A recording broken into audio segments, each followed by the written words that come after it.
Okay, hello everyone. This is the Lifestyle Shifts. We weren't able to do the LinkedIn Live for some reason. It was too much traffic going on LinkedIn, supposedly. So we're recording this, and today I have two of our guests, actually, Dr. Tsering and Jonas. And this is an exciting news because I really wanted to understand and explore, it's about exploring the mind, but I wanted to know what is the mind, and finding these two people that have a lot of wisdom in the Eastern teachings, I thought would be a great conversation today to have about, what is the mind and what is the Eastern teaching. So please introduce yourself and thank you for being here. Thank you, thank you. Your volume is slightly low. Volume. Oh, the volume. The volume. Really? I don't know how to get the volume up. My volume was low. What about mine? It's okay, right? Yes. Yours is good, yeah. Is that better? I can hear you fine. loud and clear. Yeah. Better now? Okay. Okay, should I say it again? That's fine. If you didn't hear, what I just said was that I'm really excited to learn more about what the mind is from the Eastern teaching. So Dr. Tsering and Jonas have a lot of insight into the Eastern teaching. So this is fascinating because Dr. Tsering is in India, and Jonas, and he's a cardiologist, and Jonas is has been a monk and has been a jiu-jitsu, he's really optimized the martial arts. So how a martial artist and a cardiologist thinks about what Cardiac surgeon. Cardiac surgeon, sorry. Cardiac. Yes, cardiac surgeon. How these two minds think about it, because this is really, true wisdom. And I like to explore and delve more into it and go on this journey with you. So thank you both for being here, because this is an exciting conversation to have. So thank you. Please introduce yourself. Thank you. Yes. So Dr. Tsering, would you like to go first and introduce yourself? Jonas. Jonas, Okay. Jonas, you go first. Of course. Okay. Thank you, me. I'm 50-year-old guy from South Korea that was born in South Korea and nowadays living in Sweden. But for a long time, I was traveling around the world to explore the culture and the wisdom and the knowledge around the world. So I have been living with different kind of people and experts within. So that's why I combined mind and martial arts. So Mindkicker is what I do. So I always present myself as a Mindkicker. Great, yeah. So I'm Dr. Tsering Sangdo, right? An assistant professor here in India only. It's a government institution. It's one of the top institutes, right? I'm an assistant professor here, and from last almost 18 years now, almost 2 decades, I've been training in this cardiac surgery. First, the medical profession I'm in. Then from last 9 years, almost 9 years, I've been practicing cardiac surgery. Daily, I do surgery on the heart. Yes, and in that part time, I do lots of research on this mind and mental philosophy and all the things, right? And from my childhood only, people just used to tell us about the mind, and my seeing the world from the perspective of the mind only was my bring up from the childhood. Yes, this is how my mental philosophy and all the thing, training and all, everything just molds around it. Mind, mind, mind.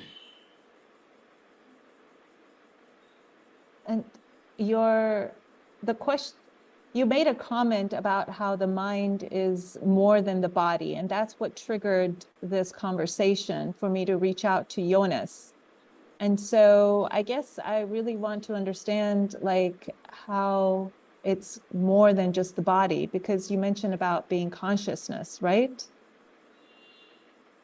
And so that brings a new dimension to the definition of the mind for me. What is your definition of the mind, Jonas? No, I mean, for me, it's like a free level of mind. So consciousness, subconsciousness, and unconsciousness. So that's what I wanted to explore when I was younger. And I mean, I've been exploring that for like plus 30 years now. So There's consciousness and subconsciousness. yeah, and the unconsciousness. Okay, the But unconsciousness. yeah. Okay, subconsciousness, unconsciousness, and consciousness. Okay. But Dr. Tsering, you said it's just only consciousness, or is just my misinterpretation? Most of my this understanding of the mind, right? That has developed from the all the meditators of the Tibetan meditators. You got my point? Can you say that again? Meditators, Tibetan meditators. Those monks who were in like prolonged meditation. You got my point? Am I? Uh, I don't know, Johannes, did you understand? Yeah, I understand. You understood? What did he say? Most of the no, what I'm saying is the idea in the mind, the concept of mind, that is the way I got it from all the meditators of Oh, Tibet. meditators, Tibet, meditators, meditation. You right? meditation, right? Those are the big monks who spends decades and decades of their life in meditation. Right. And Jonas, you did that, Okay. right? Yeah. Okay. So the mind is like there is these people are saying like there is three almost like there are three basic mental philosophies they propagates. One is like mind only school, then consciousness only school, and then madhyamaka. So this is very complicated thing, right? But then this is how it is. Madhya? Mind only, Okay. then consciousness only, Okay. then beyond this, like there is another level beyond the consciousness itself. At that level, people discuss what is reality, whether the reality is in the mind only or it's outside. So who is watching what? Mind. So it's very yeah, but then Western philosophy, if you go with the Western scientific explanation, then it goes like, okay, mind has like consciousness, subconsciousness, then unconsciousness. So it becomes like easy to understand, right? Then all these neurologists says actually there is no mind. The brain makes the sensation. So the sensation is called mind. So it's like it's the brain that makes the mind. But then all these meditators says uh, it's not like that. The mind is distinctly different thing. It's the mind which creates the body. That might be true because all these people are saying like after death, they the body, the mental body, that goes between the two bodies, right? Between the two living bodies, and between the two, two bodies, there is another perception, right? The dead psychology, dead man. Suppose a person dies, right? The mind that leaves the body can feel the world, that has a sensation and that has a psychology. So what happens to that mind only before entering into another body, before taking another body? You are getting my point? Two body. There is a two body, right? Before one man borns, then dies. Then dies, the mind goes into oblivion, then enters into another birth. So the mind itself has its own psychology and perception. Is it complicated? So, No, Jonas, you are getting my yeah, point. yeah, I understand. So if these people are saying like, okay, between if the mind is suppose we exclude the mind from the body, and the mind has its own world, own perception, and own seeing, then obviously mind can exist without a body. It was existing from infinite time, right? Right, Jonas? Yeah, I mean, it's for me, it's how you look on it. So, so I mean, as a as a human being, you have a body, you have a brain, and so on. But for me, it's about to communicate with yourself through your feelings and your thoughts. So, what is real? And that's what I try to explore all the time. Like, okay, if I think something, is it true or is it not? If I feel something, is it true or is it not? So the way of my perspective on this one is like I need to explore, I need to try to do differently.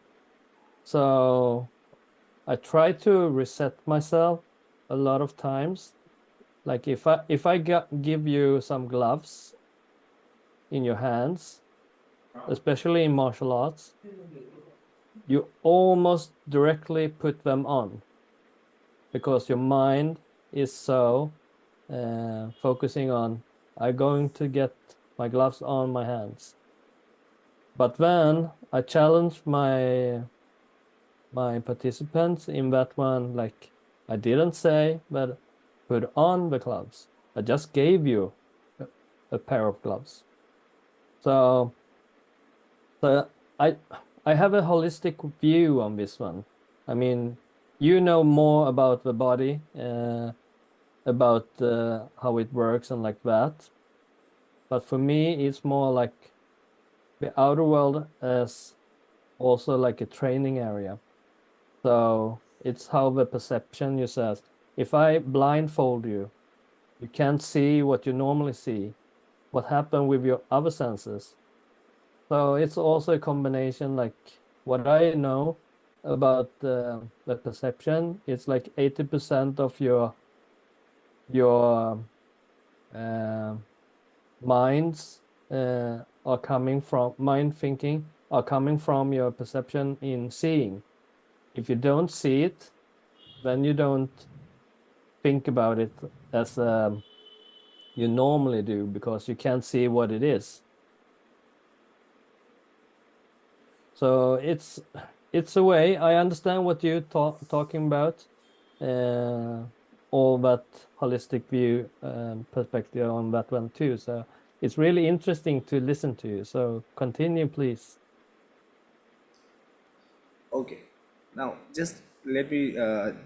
There's some problem with the. I think my. i- Is the background sound still coming? No. It's okay now. it's okay. Okay. Yeah. So every day we operate on the patients, right?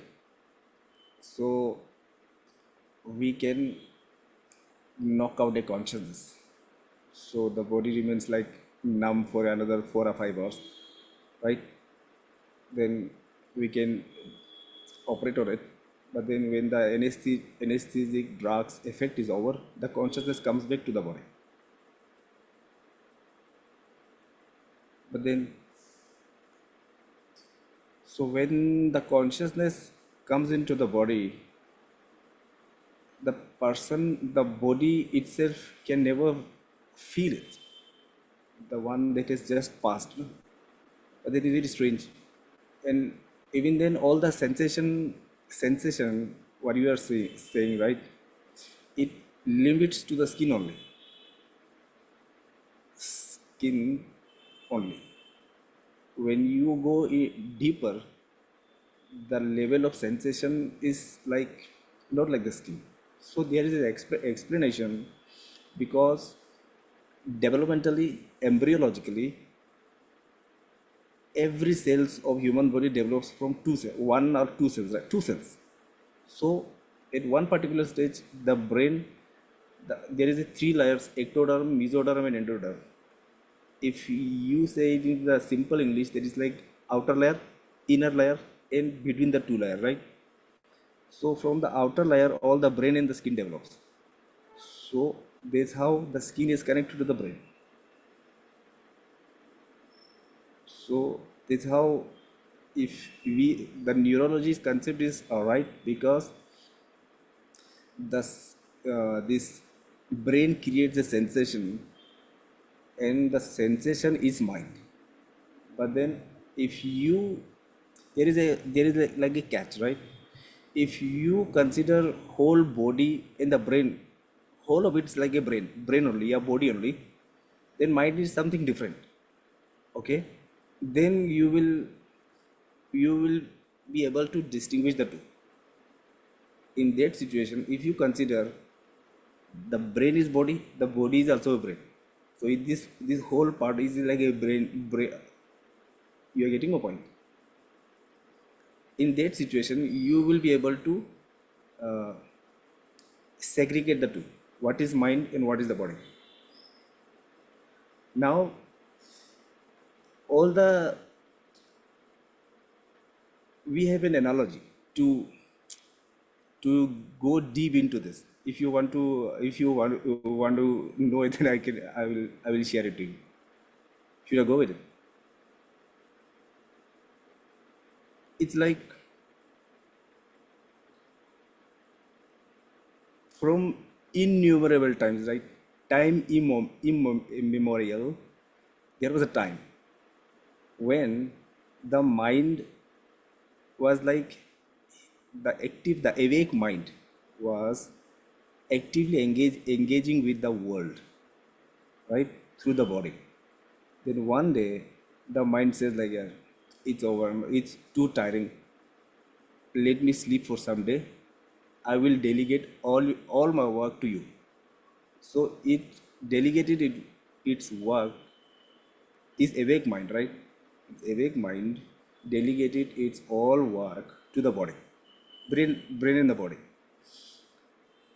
Then the drama went for so long that the mind forgot to awake from the dream, and the body deliberately keep the awake mind in sleep in the sleeping state. Now you're getting my point. So that's why all the scripture says the dreamer is in you, because it is sleeping.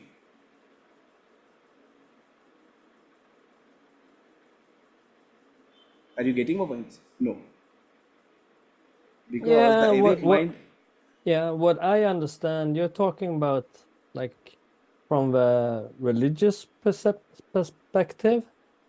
no, this is for the common man to understand, to make them understand what is the difference between the mind and the body. Awake mind. Now, currently, you are not perceiving the whole world because you are like a sleeping. Like all these people said, "Ah, you are dreaming,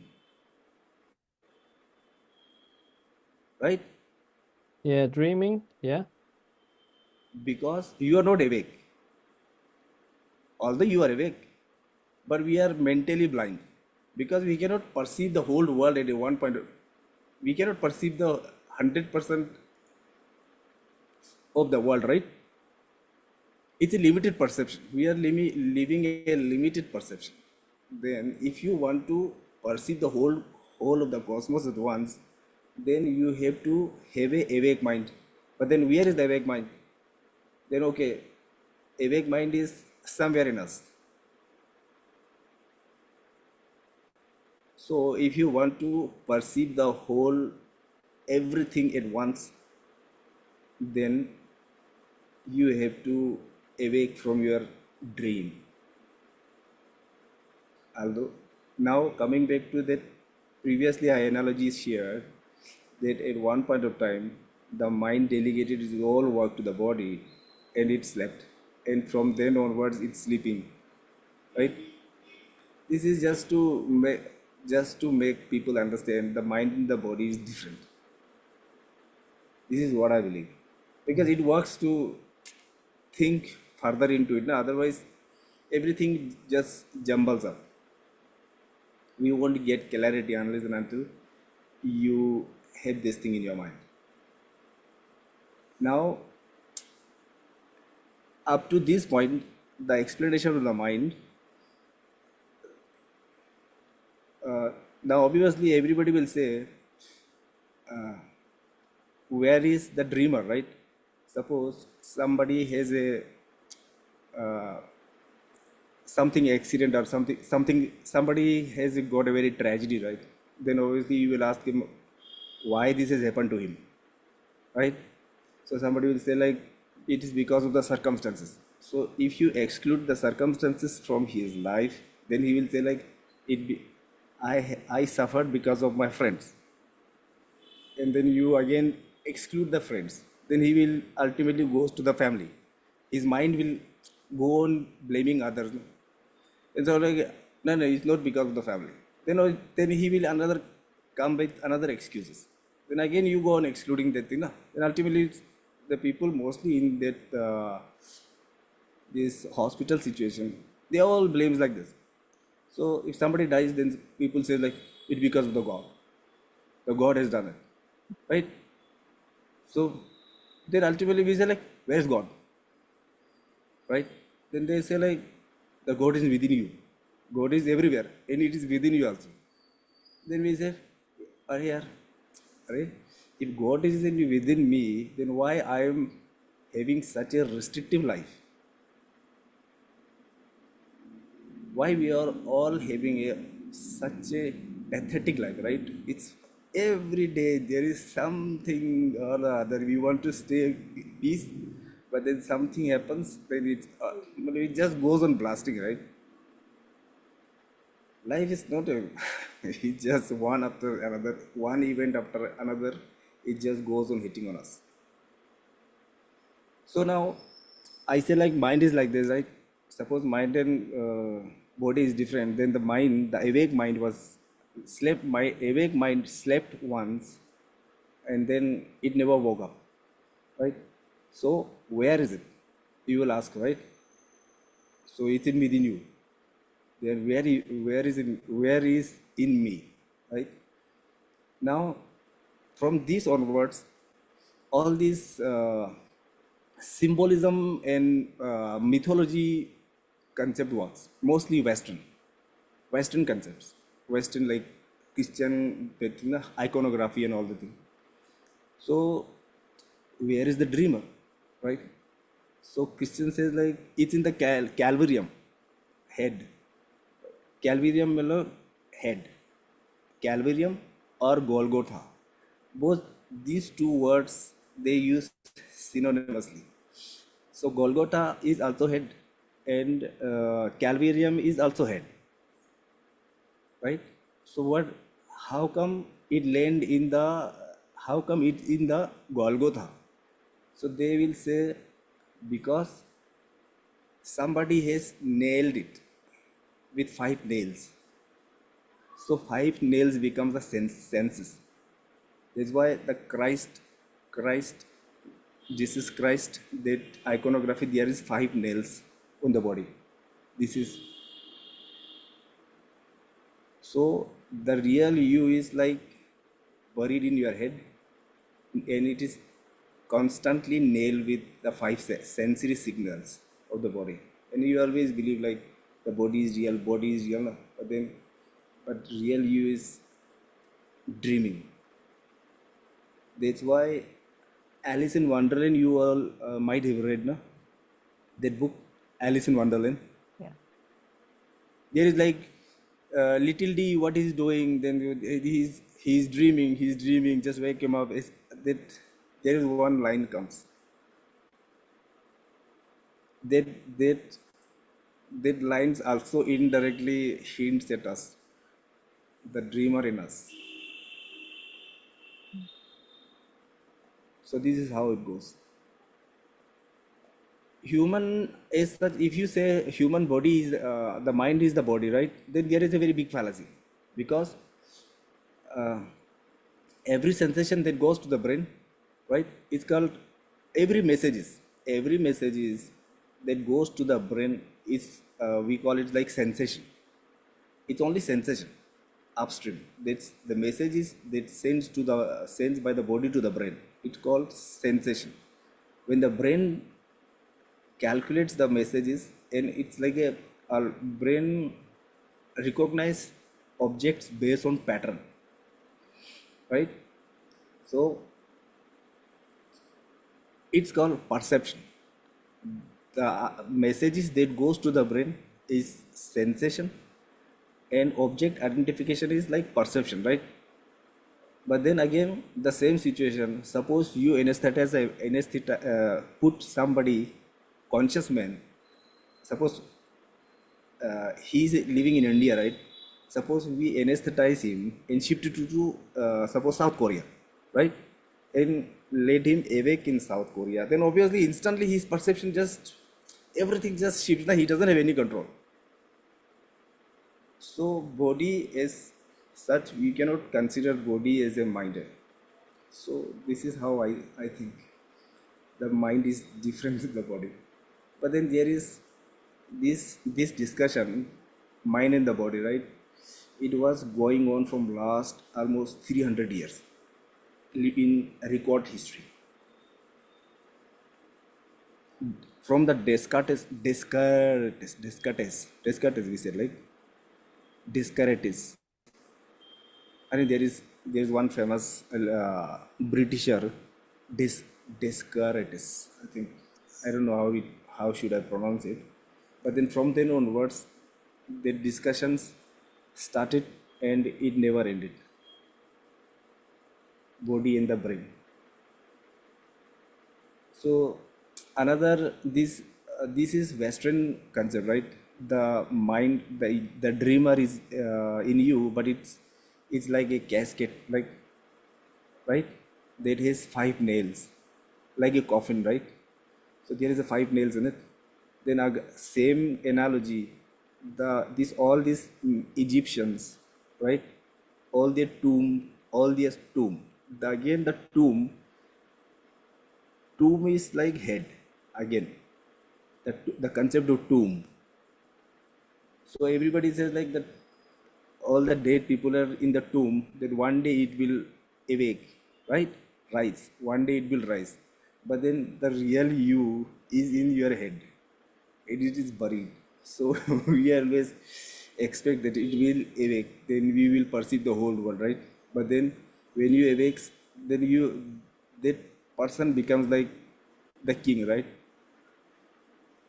Now that was the Western concept, how it just to localize where is the dreamer, right?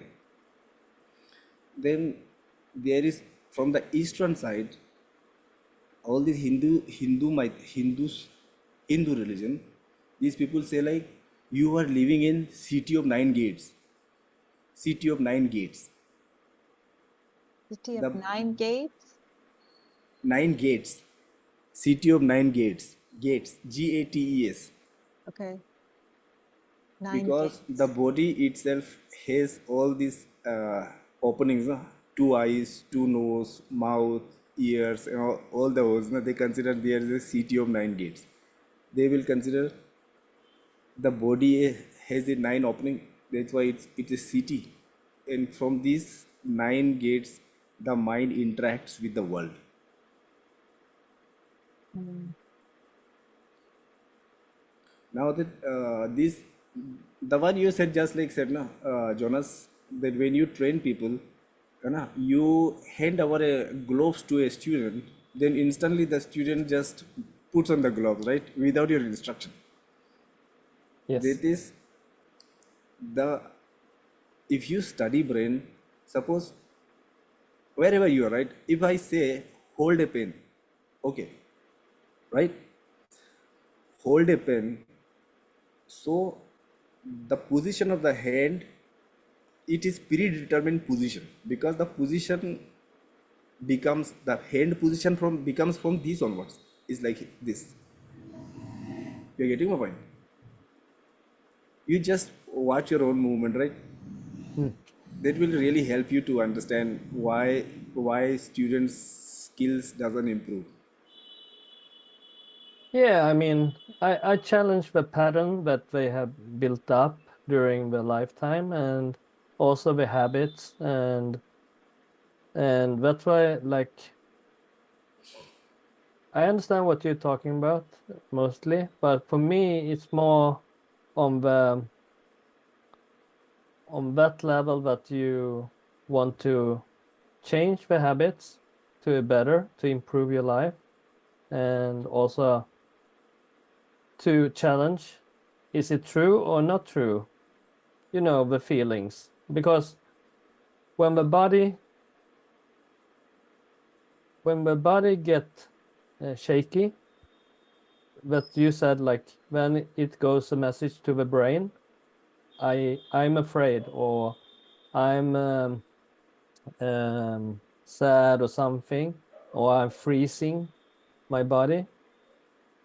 But also like when it comes to the message, it's normal in that perspective, because when you grow up, a lot of people says if you take a cold bath, it's cold, and that makes your body shake, and then you program your brain to get that. But you can challenge that, because I can take a cold bath and I don't experience it as a cold, Mm. because I train my brain, I train my thoughts, and the same thing, you know, when it's pain, physical pain in my muscle, for example, or like really hard massage, maybe, you know, I smile, and my massage people always think, doesn't this hurt, Jonas? It hurts, but if I smile, my brain doesn't experience it as a hurting or pain. So it's all that I explore is like, how can I biohack my mind and body to not living in the chosen truth that I meet people. Like you said, holding a pen, you can hold a pen in millions of ways. You're still holding a pen. And that's what I'm curious about. Is it possible? Yeah, it's possible to change and to improve your habits, your thoughts, your feelings, your all over. So it's a holistic way, and I understand what you say about the nine gate and like that. And I have it because I don't a believer in Hinduism, but I understand the nine gates about if I close my mouth, I can't eat, I can't talk. So that's what I talked about before, to remove your senses that you normally have or you grow up, because I met so many people, like if you was born without sight, you you haven't any perception of how it looks like. You need to feel it, you need to smell it, taste it, and so on, and hear it. So that's what I do. So I understand. And Hengame, how do you explain like mind? Can you have some thought on it? Mind, I'm sorry. mind in the body. Yes. Yeah. So before listening to both of you, my perception when I moved my body, my mind was functioning better. And so movement and, and what I fed into it, like, sleep, hydration, breath, movement, food.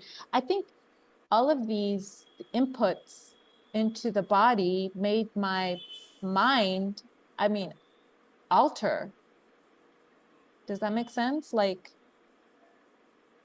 because I I literally changed my breath and my microbiome to feed into my brain and gut and heart, because when you nourish your body, especially, sleep being the highest priority, that's 1/3 of our life, and hydration. If we're not hydrated, we just eat more. And we don't even eat, we're not consciously eating, we're just putting anything in our mouth just to be full. We don't even care about the nutrients. So how is the mind supposed to function if you don't put in the nutrients it needs? And so I literally just came to a conclusion that the body is the mind, because my mind was improving. And because my mind was improving, I was like, okay, well, then I need to take care of the body. So coming to you both and seeing the mind in a different perspective has given me a whole different new meaning, angle to it. So this is why it's so fascinating, because our mind is so much more powerful than. Suppose I have a question. This we always explain. We always ask this to somebody. Suppose if I say, "Have you seen orange?" Obviously, you have seen orange, right? Orange, yeah. We all. But then when you close your eyes, right, and imagine an orange, you can taste it. You can exactly taste it, sense it, smell it, and we can feel the texture. Yeah, if we imagine it, yes.